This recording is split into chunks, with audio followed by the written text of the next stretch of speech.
Bu gün səhər saatlarında Qazax rayonunda avtobazan işçi heyəti etiraz aksiyası keçiriblər. Aksiyaya səbəb isə iş yerlərinin əlindən alınması olub. İşə gələrkən qapıları bağlı görən işçilər bildirirlər ki, onlardan hər ay 200 manat arenda pulu istəyirlər. 200 manat pul verir. Bu da 200 yox heç. 20 manat alabildi. Hər kəsə 200 manat pul. Ha da bu işləyə sardı, nə bilim, fayat eləyəndi, elektrikli bunlardan indi 200 manat pul istəyir. Bunların dediyini deyir.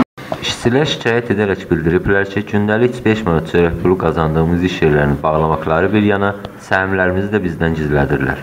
Nə səbəbdən bağlanır? Mən bilmirəm nə səbəbdən bağlanır. Heç bir səbəb göstərmir. Heç bir səbəb göstərmir. Yasda deyir ki, qaraj mənim. Və sözü hardadır? Bilmirəm hardadır. Bu təxmin 70 nəfər təxminən üzvü var. İndi bu sizlə görüşməlidir də. Bu indi heç ona zəng eləyibsiniz və yaxud dünəndən bu yana kimisə axtarırsınızmı ki? Biz indi getdik burada rəis müavinlə, o icra hakimiyyətinin müavini də, birinci müavini gedin qapıyı atacaqlar, gedin işinizlə məşğul olun. Etirazçıların artdığını görən icra hakimiyyəti nümayəndələri işçilərlə danışdıqdan sonra onlara əmin ediblər ki, iş yerləri bağlanmayacaq.